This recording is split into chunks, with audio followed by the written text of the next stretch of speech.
पीटीजे ने रिसेंटली गीटे की blood line को लेकर एक धमाकेदार ट्विस्ट फेंक के हम सबको शॉक में डाल दिया है। एंड गीटे के हाफ यामाजाकी होने के कारण अब लुकिज्म में काफी ज्यादा मेजर कॉन्फ्लिक्ट्स और वॉर्स होने वाले हैं। तो चलो करते हैं आज के वीडियो में predict the future of Gitae Yamazaki and उसके conflicts with characters like Gun, Jake and Daniel Park in part 11 of Lookism theories. And भाई पिछले पार्ट की तरह इस पार्ट में भी अपना सपोर्ट बनाए रखना। So with that said let's begin. Gitae Kim के फ्यूचर यामाजाकी वॉर के बारे में जानने से पहले हम ये जान लेते हैं कि करंट टाइम पे किन किन कैरेक्टर्स को पता है कि गीटे किम हाफ यामाजाकी है। मुझे लगता है कि जिन्होंने पार्क जानते थे कि गीटे किम एक यामाजाकी है, इसलिए ही उन्होंने गीटे को टॉन्ट भी किया था, बोल के कि तू अपनी माँ को छोड़ के भाग गया था। एंड इस बात से गीटे भी थोड़ा इरिटेट हो गया था। एंड गीटे की मदर जो कि रे यामाजाकी है, उसके बारे में इतनी डिटेल से वही जान सकता है जिसने प्री जनरेशन में गैब्रोन किम की लौंडियाबाजी देखी है। काफी चांसेस है कि जिन्होंने पार्क को गीटे की ब्लड लाइन के बारे में पता था जब वो जिंदा थे, क्योंकि करेंटली ये राज भी उसी के साथ चला गया सर। ऑल्सो काफी चांसेस है कि चार्ल्स सोई भी जानता है कि गीटे किम एक यामाजाकी है, क्योंकि रिमेम्बर भले ही जेम्स और गीटे ने गैब्रोन किम का मर्डर किया है, बट ये सब ऑर्गेनाइज एलीट नहीं किया था। लाइक इवन तो वो मर्डर के टाइम पे वहाँ नहीं था, बट स्टिल उसकी भी मेजर इन्वॉल्वमेंट है गैब के मर्डर में, एंड उसने ही ये सब प्लान करके करवाया था। ऑब्वियसली वो कहीं ना कहीं जानता ही है कि गीटे के अंदर यामाजाकी ब्लड है। और रही बात जेम्स ली की कि क्या वो जानता है कि गीटे किम यामाजाकी है, तो भाई मुझे नहीं लगता कि जेम्स ली जानता है कि गीटे हाफ यामाजाकी है, क्योंकि उसे तो ये तक नहीं पता था कि टॉम ली का एक हाथ नकली है और उस हाथ को चैंगशू ने काटा था। एंड ऑल्सो मेरे कमेंट्स में काफी लोग ये भी लिख रहे थे कि जेम्स ली को डैनियल की बॉडी गीटे को हराने के लिए चाहिए, एंड जो उसका प्लान है वो इवेंचुअली गीटे को हराने का ही है। तो भाई मैं तुम्हें बता दूं कि ऐसा बिल्कुल भी नहीं है, क्योंकि मुझे लगता है कि भले ही गीटे किम हाफ यामाजाकी है, बट स्टिल जेम्स ली भी पावर के मामले में उसके लगभग इक्वल ही है। एंड ये भले ही फ्यूचर में जरूर चेंज हो सकता है, बट स्टिल इसके काफी कम चांसेस है कि जेम्स ली गीटे को टारगेट कर रहा है, क्योंकि अगर वो ऐसा कर रहा होता तो वो उसे किंग ऑफ अंडरवर्ल्ड बनाने का ट्राई नहीं करता। अगर जेम्स गीटे को अपना दुश्मन मानता है तो वो उसके प्लान में उसका साथ क्यों ही दे रहा है। मुझे तो नहीं लगता कि जेम्स ली को पता है कि गीटे की एक यामाजाकी है, एंड ऑल्सो मुझे ये भी नहीं लगता कि वो गीटे को अपना मेन टारगेट मानता है। And now let's discuss the future Yamazaki war of Lookism. PTJ ने स्टोरी में इतना बड़ा ट्विस्ट इसलिए ही डाला है क्योंकि फ्यूचर में गीटे का यामाजाकी होना एक लार्जर कॉन्फ्लिक्ट को तैयार करता है। गीटे किम ने अपने मेन गोल को पहले से ही बता दिया है कि वो किंग ऑफ अंडरवर्ल्ड बनना चाहता है, बट उसे जापान को भी कॉन्कर करना है, उस जापान को अपने कब्जे में लेना है जहां अभी भी यामाजाकी सिंडिकेट का कंट्रोल है। एंड करंट यामाजाकी सिंडिकेट का हेड है गन पार्क। एंड यस मैं जानता हूं कि गन अभी प्रिजन में है, बट अगेन हम लोग फ्यूचर की बात कर रहे हैं जब गन प्रिजन से निकल के आ जाएगा। एंड रिमेम्बर गन की बैक स्टोरी वाली आर्क में उसने यामाजाकी फैमिली की अफिलिएटेड मेंबर्स के 2 लोगों को एक्टिंग प्रेसिडेंट बनाया था, न कि परमानेंट। एंड अगर वो चाहता तो वो उन्हें फुल टाइम प्रेसिडेंट भी बना सकता था। आखिर गन की बात जापान में कौन ही काटेगा, उसने उन्हें टेम्पररी बेसिस पे प्रेसिडेंट बनाया था, क्योंकि इवेंचुअली वो अपनी प्रेसिडेंट वाली पोजीशन को अपनाएगा ही। एंड काफी चांसेस है कि गन इस पोजीशन को जेल से निकल के अपनाएगा।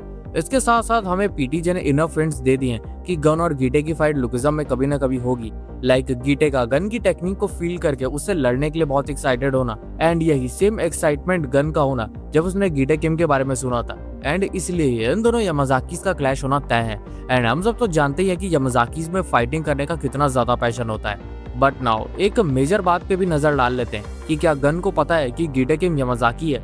इसकी 2 पॉसिबिलिटीज हो सकती है। सबसे पहली और सबसे सिंपल पॉसिबिलिटी है कि गन को कोई आइडिया नहीं है कि गीटे एक यामाजाकी है, एंड वो सिर्फ उसे गैब्रोन किम के सन की तरह जानता है। बट दूसरी पॉसिबिलिटी पे आए तो हो सकता है कि जब बिग डैनियल ने प्री जनरेशन से पहले वाले टाइम को लाने वाले प्लान के बारे में बताया होगा, तब गन ने अपनी खुद की रिसर्च शुरू कर दी होगी गीटे किम के ऊपर कि आखिर ये बंदा है कौन। एंड मैं ऐसा क्यों कह रहा हूँ कि गन गीटे के ऊपर रिसर्च कर रहा है, तो अगर तुम लोग ध्यान से नोटिस करोगे तो इस पैनल में गन की साइड में कुछ फाइल्स रखी हैं। एंड देन हम अगर इस दूसरे पैनल को नोटिस करेंगे जहां गन जेल के वार्डन के रूम में खाना खा रहा था, तो वैसे ही फाइल्स उस वार्डन के रूम में रखी थी।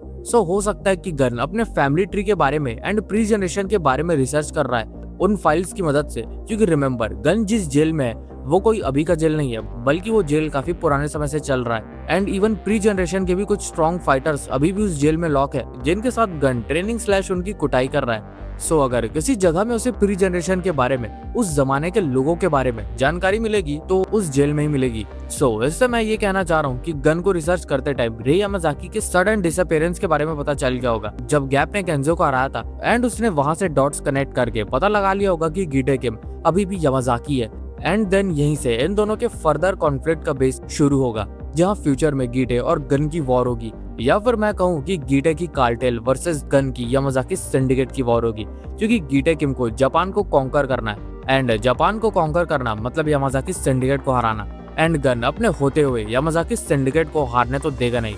एंड यहीं से इन दोनों की यामाजाकी वॉर शुरू होगी। एंड अगेन जैसे कि मैंने पहले ही बताया, इस वॉर को अभी होने में काफी ज्यादा टाइम है, एंड प्रोबेबली ये war EOS Gun and EOS Gitae Kim के बीच होगी, ना कि करंट गन और गीटे के बीच।